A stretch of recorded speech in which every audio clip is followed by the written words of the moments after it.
नमस्ते मित्रांनो, तुमचे स्वागत आहे या नव्या कथेत। आजची आमची कथा आहे अनोखी सुहागरात। मित्रांनो, माझे नाव आहे सपना। लग्नानंतर विदाय होऊन मी माझ्या सासरी रेल्वेने जात होते। माझी सुहागरात रेल्वेतच होणार होती आणि मी उत्साहाने माझ्या पतीची वाट पाहत होते। मी माझ्या पतीला अजून पाहिले नव्हते। जेव्हा माझा पती आला तेव्हा त्याला पाहून मी खूप आनंदी झाले, कारण तो उंच आणि रुंद खांद्यांचा मालक होता। त्याने येताच माझ्यासोबत सर्व काही सुरू केले, जे पती पत्नीमध्ये होते। पण तो माझा पती नव्हता, तर एक चोर होता। मित्रांनो, रेल्वेत माझी सुहागरात माझ्या पतीच्या जागी एका चोराने साजरी केली होती। चोराने माझे सर्व काही लुटून नेले होते। पण नंतर जेव्हा मला सत्य समजले, तेव्हा काही असे घडले की तुम्ही ऐकून थक्क व्हाल, तुमचे हृदय थरथरेल। या कथेला ऐकण्यापूर्वी मित्रांनो, आम्ही तुम्हाला हात जोडून विनंती करतो की तुम्ही आमच्या चॅनलला सबस्क्राईब करा। आज माझ्या लग्नाचा दिवस आहे। माझ्या घरी सर्व तयारी जोरात चालली आहे। माझ्या वडिलांनी मला 12वी पर्यंत शिकवून माझे लग्न ठरवले। माझ्या गावात असे आहे की मुलींना फार कमी शिक्षण दिले जाते आणि वयाच्या 18व्या वर्षी त्यांचे लग्न केले जाते। माझ्या वडिलांनी तरी मला 12वी पर्यंत शिकवले, नाहीतर माझ्या गावात अशा अनेक मुली आहेत ज्या फक्त 10वी पर्यंतच शिकल्या। माझे लग्न माझ्यापेक्षा उच्च कुटुंबात होत आहे। आम्ही गरीब घराण्यातील आहोत। माझा एक छोटा भाऊ आणि मीच आहोत। मी माझ्या लग्नाचे अनेक स्वप्न पाहिले होते, कारण लग्नापूर्वी मी माझ्या मनातल्या कोणत्याही गोष्टी घेऊ शकले नाही। माझ्या आईने मला सांगितले की मी माझ्या सर्व इच्छा माझ्या पतीसोबत पूर्ण कराव्या। मला आशा होती की माझा पती माझ्या इच्छांचा मान ठेवेल आणि मला समजून घेईल। पण काही गोष्टी मला दुखवत होत्या। माझ्या सासरच्या लोकांना माझ्या घरी दिलेल्या लग्नाच्या सामानात सतत काही ना काही कमतरता काढायच्या आणि माझ्या वडिलांकडे आणखी गोष्टींची मागणी करायच्या। मी याबाबत अनेकदा वडिलांना सांगितले की असे करणे योग्य नाही, पण वडील म्हणाले की ते उच्च कुटुंबातील आहेत, त्यामुळे आपल्याला त्यांच्यापुढे थोडेसे झुकावे लागेल आणि त्यांच्या मागण्या पूर्ण कराव्या लागतील। यातच आपले भले आहे, कारण मी तुला चांगल्या कुटुंबातच पाठवू इच्छितो। एकदा तुझे लग्न झाले की मग कोणताही त्रास राहणार नाही। तू त्या घराची सून होशील। मला कधी कधी वडिलांचे बोलणे बरोबर वाटायचे, तर कधी मला स्वतःला समजत नव्हते की माझ्या भविष्याचे काय होईल। माझे लग्न ठरल्यापासून मी माझ्या होणाऱ्या पतीला पाहिलेसुद्धा नव्हते, कारण आमच्या गावात अशी प्रथा आहे की लग्नापूर्वी मुलगा आणि मुलगी एकमेकांना भेटत नाहीत। फक्त कुटुंबीयच एकमेकांना पाहतात आणि त्यांच्या संमतीने लग्न ठरते। मी सुरुवातीपासूनच खूप सुंदर आहे, त्यामुळे माझ्या होणाऱ्या पतीच्या कुटुंबियांनी मला पहिल्याच भेटीत पसंत केले। ते लोक आमच्या गावापासून खूप दूर शहरात राहत होते, त्यामुळे माझ्या घरी मोठी बारात येणार नव्हती। पण माणसे कितीही कमी असली तरी लग्नात खूप कामे वाढतात। त्यामुळे माझ्या वडिलांना सर्व व्यवस्थेची चिंता होती की सर्व काही नीट होईल की नाही।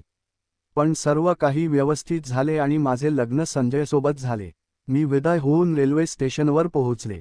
माझे मन वारंवार माझ्या पतीचा चेहरा पाहण्यासाठी आतुर झाले होते, पण चेहरा तर सोडाच, मी त्याची एक झलकसुद्धा पाहू शकत नव्हते, कारण माझ्या सासरच्या लोकांनी माझ्या चेहऱ्यावर मोठा घुंगट टाकला होता। शिवाय माझी सासू, नणंद आणि इतर नातेवाईकांनी मला वेढले होते, त्यामुळे मी माझ्या पतीशी बोलू शकत नव्हते किंवा त्याची झलक पाहू शकत नव्हते। मग मी स्वतःला समजावले की फक्त काही तासांची गोष्ट आहे। आता जेव्हा आम्ही रेल्वेत बसू तेव्हा माझा पती माझ्याजवळ येईलच, त्यामुळे मला काही तास संयम ठेवावा लागेल। मी एवढी तसली तरी करू शकते। मला माहीत आहे की माझा पतीसुद्धा मला पाहण्यासाठी आतुर असेल, जशी मी आहे। मी मनातून खूप आनंदी होत होते की जेव्हा माझा पती मला पहिल्यांदा पाहील, तेव्हा माझे सौंदर्य पाहून तो माझ्यात हरवून जाईल आणि माझी किती प्रशंसा करेल। या सर्व गोष्टींचा विचार करत मी वारंवार लाजत होते आणि आनंदी होत होते। थोड्याच वेळात आमची रेल्वे आली आणि आम्ही सर्वजण आमच्या बुक केलेल्या डब्यात बसलो। पण तरीही माझी सासू आणि नणंद माझ्यासोबत चिकटून होत्या। माझी सासू माझ्याजवळ बसली आणि म्हणाली, सुने, तुझा घुंगट उचलून मला तुझा चेहरा दाखव। मी पण माझ्या संजयची वधू मनसोक्त पाहू दे। तिच्या बोलण्यावर मी मान हलवली आणि ताबडतोब माझा घुंगट बाजूला केला, पण माझ्या नजरा खालीच ठेवल्या। माझा चेहरा पाहताच माझी सासू आणि इतर नातेवाईक म्हणाले, ही तर अगदी चंद्रासारखी आहे। आमच्या संजयचे नशीब उघडले। लगेच माझी सासू म्हणाली, नशीब तर याचे उघडले की तिला माझा संजय मिळाला। नाहीतर चांगल्या चांगल्यांना माझा संजय मिळत नाही। माझी सासू मला समजावत म्हणाली, पहा, माझ्या संजयची नेहमी काळजी घे आणि त्याच्या कोणत्याही गोष्टीला कधी नकार देऊ नको. तो जे सांगेल ते चुपचाप कर. तो आता तुझा पती आहे. त्याच्या हो मध्ये हो मिळवणे तुझे कर्तव्य आहे. त्याला आनंदी ठेव. समजले? आणि घराची जबाबदारी पण नीट सांभाळ. तुला जास्त नखरे दाखवण्याची गरज नाही, कारण आमच्या इथे मुलींच्या नव्या नव्या नखऱ्यांकडे कोणी पाहत नाही. त्यामुळे तू असा विचार करू नको की तू संजयसोबत नखरे करू शकशील. जर तू त्याला आनंदी ठेवशील तर तो तुझी पूर्ण काळजी घेईल. मग मी चुपचाप मान हलवली. थोड्या वेळाने माझे सासरे डब्यात आले आणि सासूला म्हणाले, चला, बरे झाले की सर्व काही नीट पार पडले. मग सासू म्हणाली, हो, बरे तर झाले. तिच्या बापाने व्यवस्था ठीकठाक केली होती, पण हा डबा जरा स्वस्त वाटतोय. जर थोडा चांगला डबा बुक केला असता तर काय बिघडले असते? यावर सासरे म्हणाले, अरे, आता सोड ना. तू काय या गोष्टी घेऊन बसलीस? सासू म्हणाली, अरे, जे आहे ते बोलायचे ना. शेवटी आम्ही उच्च कुटुंबातील आहोत, त्यामुळे आमच्या कोणत्याही गोष्टीत कमतरता नसावी. अजून कपडे वगैरे पाहायचे बाकी आहेत. जर मला जरा जरी काही कमी वाटले तर मी तिच्या बापाला बोलावून सारी भरपाई करवून घेईन. सासूचे हे बोलणे ऐकून सासरे चुपचाप मान हलवून डब्याबाहेर गेले. मग ते त्यांच्या मुलीला म्हणजेच माझ्या नणंदेला म्हणाले, चला, आता जे आहे ते आहे. ही मुलगी आता आपल्या घराची सून आहे. जशी आहे तशी आपल्याला स्वीकारावी लागेल. आता काय करणार? जे मिळाले त्यात समाधान मानावे लागेल. मला सासूच्या सर्व गोष्टी खूप वाईट वाटत होत्या, पण मी त्यांना काही बोलू शकत नव्हते. संयमाचा घोट घेऊन मी गप्प राहिले. त्यानंतर सासू म्हणाली, माझे पाय खूप दुखत आहेत. ये, माझे पाय थोडा दाब. सासूने ताबडतोब तिचे पाय माझ्या मांडीवर ठेवले. मी चुपचाप तिचे दोन्ही पाय दाबायला लागले आणि ती आरामात डोके टेकवून डोळे बंद करून झोपी गेली. मी मनात विचार करत होते की मी माझ्या पतीला भेटण्याची स्वप्ने पाहत होते आणि हे लोक माझा पाठलाग सोडत नाहीत. आता रात्र खूप झाली आहे, पण तरीही हे लोक माझ्या डब्यातून बाहेर जायचे नाव घेत नाहीत. पण मग मी विचार केला की मला याची सवय करावी लागेल, कारण मी याच कुटुंबात लग्न करत आहे, त्यामुळे हे सर्व चालतच राहील. थोड्या वेळाने सासू म्हणाली, चल, बस, खूप सेवा केलीस. आता माझ्या मुलाची सेवा कर. त्यानंतर ती मला म्हणाली, पहा, तुझ्या सर्व दागिन्यांची काळजी घे. एकही दागिना इकडे तिकडे होता कामा नये. इतके बोलून ती माझ्या डब्यातून बाहेर गेली. मग मी सुटकेचा निश्वास सोडला. आता रात्र खूप झाली होती. मी हळूच माझा घुंगट बाजूला केला आणि माझे केस सोडले. मी खिडकीजवळ बसले. बाहेरची थंड हवा आणि सुंदर दृश्य मला आतून शांती देत होते. रेल्वे आपल्या वेगाने धावत होती आणि बाहेर दिसणारी हिरवळ, जी चांदणी रात्री स्वर्गासारखी दिसत होती, माझ्या डोळ्यांना शीतलता देत होती. मी काही वेळ शांतपणे बाहेरचे दृश्य पाहत गुणगुणत होते. मग माझ्या मनात विचार आला की खूप वेळ झाला, पण माझा पती अजून माझ्याकडे का आला नाही? मी हे सर्व विचार करत असतानाच मला डब्याच्या दारावर कोणाच्या तरी पावलांचा आवाज ऐकू आला. मी समजले की माझा पती येत आहे. मी ताबडतोब सरळ बसले आणि माझा दुपट्टा हळूच ओढला. माझा पती आत आला. त्याने आपला सेहरा काढून बाजूला ठेवला. मला वाटले की तो मला काहीतरी बोलेल. मी माझे डोके खाली केले.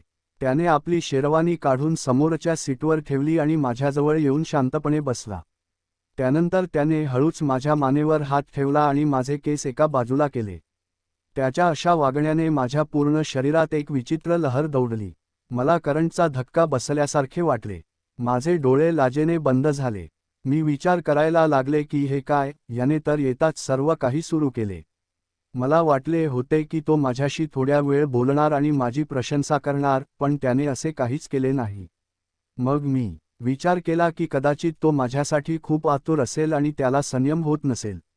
त्यानंतर माझ्या पतीने मला फिरवून आपल्या समोर बसवले आणि माझा चेहरा दोन्ही हातात घेऊन बारकाईने पाहायला लागला. मी हसत होते. मी पण हळूच माझ्या नजरा उचलल्या आणि एकदा माझ्या पतीकडे पाहिले. जेव्हा मी त्याला पाहिले तेव्हा मी खूप आनंदी झाले, कारण माझा पती खूप देखणा होता. जसा पती मला हवा होता तसाच मला मिळाला. हे पाहून मी खूप आनंदी झाले की कमीत कमी देवाने मला माझ्या मनासारखा जोडीदार दिला. तो फक्त चेहऱ्याने चांगला नव्हता, तर त्याची उंची आणि बांधा पण खूप मजबूत होता. त्याच्या भरलेल्या बाहू आणि मजबूत हात मला आतून बेचैन करत होते. त्यानंतर त्याने माझ्यासोबत सर्व काही सुरू केले. त्याने माझे दागिने एक एक करून काढले. मी शब्दांत व्यक्त करू शकत नाही. माझा पती ज्या प्रकारे मला पूर्णपणे प्रेम करत होता त्याने मी खूप आनंदी होते, कारण तो माझ्या सोयीचा पूर्ण ख्याल ठेवत होता. मी खूप आनंदी होते. मी पण माझ्या पतीला पूर्ण साथ देत होते. इकडे रेल्वेचा वेग वाढला होता. त्यानंतर नकळत कधी आम्ही मिलनाच्या थकव्यात इतके चूर झालो की माझे डोळे कधी लागले मला कळलेच नाही. सकाळी मला माझ्या डब्याबाहेर काही हलकासा आवाज ऐकू आला, ज्यामुळे मी ताबडतोब उठून बसले. मी पाहिले की माझा पती डब्यात नव्हता. मी समजले की तो फ्रेश होण्यासाठी गेला असेल. त्यानंतर मी ताबडतोब माझे कपडे बदलले आणि स्वतःला दुपट्ट्याने झाकले. मी बसताच माझी सासू, नणंद आणि सासरे धडपडत माझ्या डब्यात आले. ते कशामुळे तरी खूप घाबरलेले दिसत होते. सुरुवातीला मला काहीच समजले नाही. मी ताबडतोब सर्वांचे पाय पडले. मग माझी सासू म्हणाली, तुझे दागिने सही सलामत आहेत ना? तिचे हे बोलणे ऐकून मी चकित झाले, कारण त्यावेळी माझ्या अंगावर एकही दागिना नव्हता, फक्त एक लॉकेट सोडून, कारण माझ्या पतीने रात्री माझे सर्व दागिने काढले होते.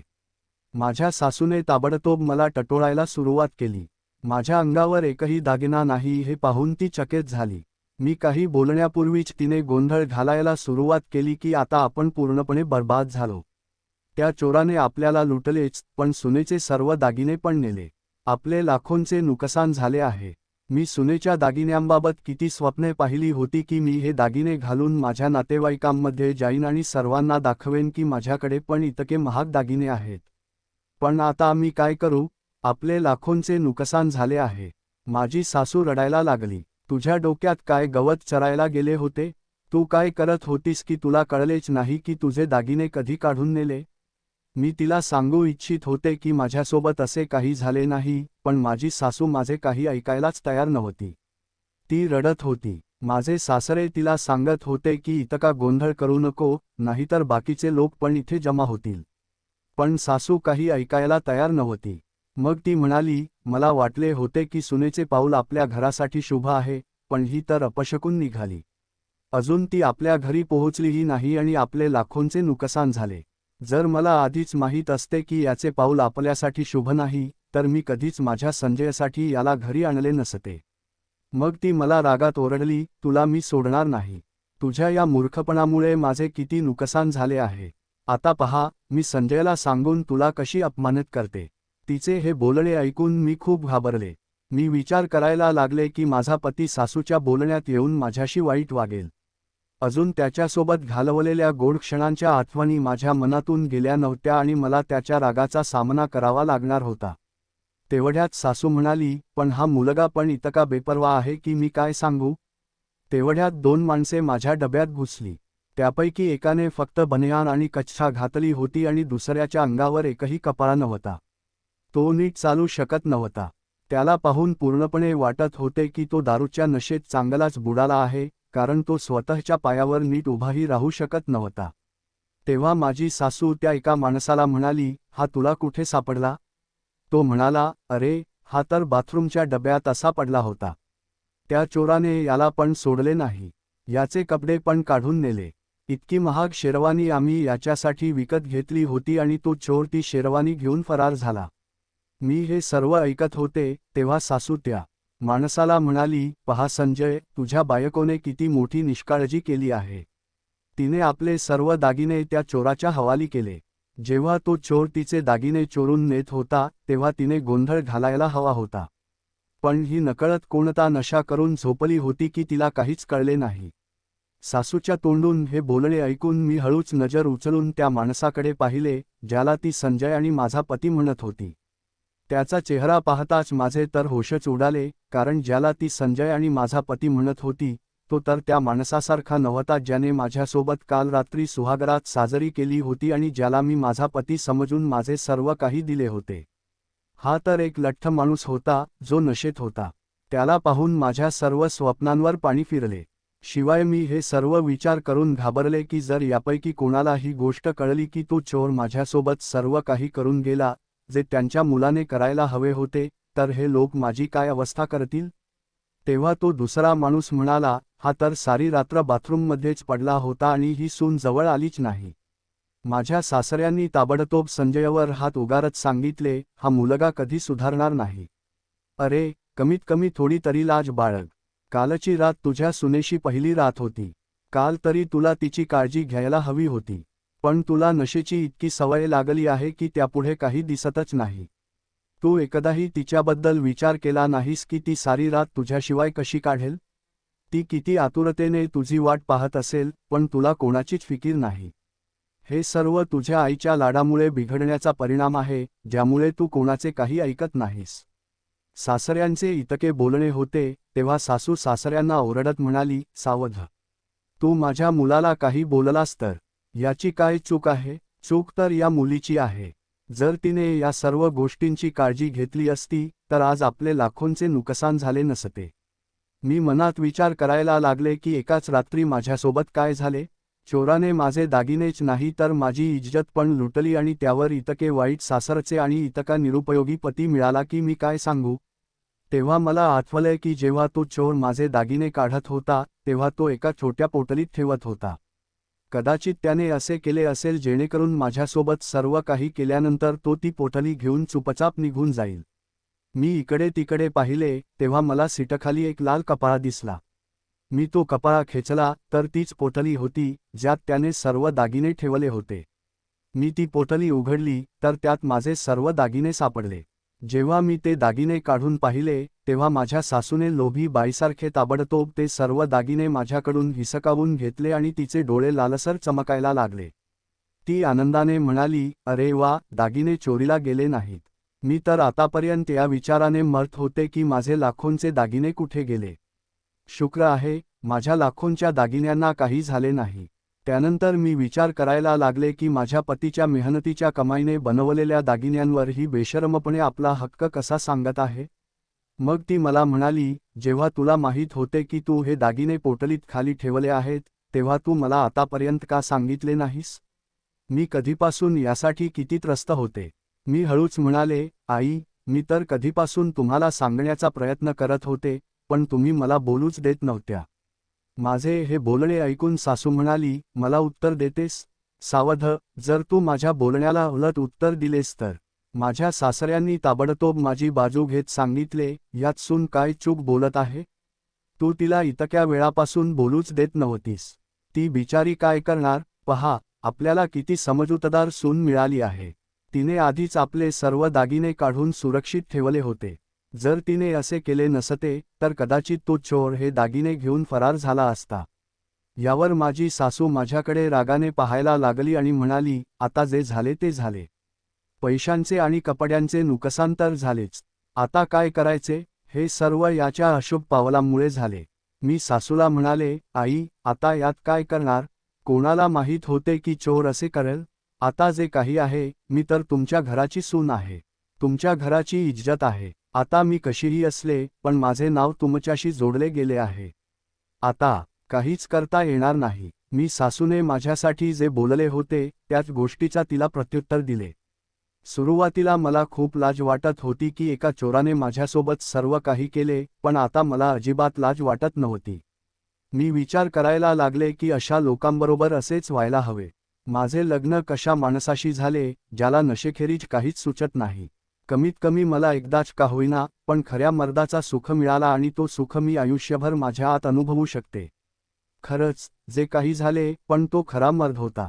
त्याने मला जो सुख दिला तो हा लठ्ठ माणूस कधीच देऊ शकणार नाही. माझ्यासारख्या सुंदर मुलीला त्याच्यासारखाच माणूस मिळायला हवा होता, पण माझ्या फुटक्या नशिबाने मला असा पती मिळाला. पण कमीत कमी माझी पहिली रात खराब झाली नाही आणि त्या चोराने माझ्याशी इतकी निष्ठा तरी ठेवली की त्याने माझ्यासोबत सर्व काही केल्यानंतरही माझा एकही दागिना घेऊन गेला नाही. याचा विचार करून मी मनातून हसायला लागले. तेव्हा सासू मला म्हणाली, तू इतके हसतेस कशाला? मी बहाणा करत म्हणाले, खरं तर, आई, मी आनंदी आहे की आपले दागिने वाचले आणि आता तुम्ही तुमच्या नातेवाईकांमध्ये हे दागिने घालून आरामात जाऊ शकता.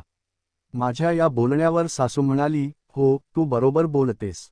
त्यानंतर ते सर्व माझ्या डब्यातून निघून गेले. माझा पती पण सासऱ्यांसोबत डब्यातून बाहेर गेला.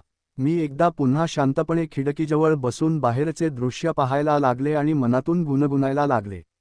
तर मित्रांनो, ही होती आमची आजची कथा. तुम्हाला कशी वाटली आम्हाला कमेंट करून नक्की सांगा. अशा रोज नव्या कथेसाठी आमच्या चॅनलला सबस्क्राईब करा आणि आमचा व्हिडिओ जास्तीत जास्त तुमच्या मित्रांमध्ये शेअर करा. मी तुम्हाला पुढच्या व्हिडिओत भेटेन. तोपर्यंत धन्यवाद.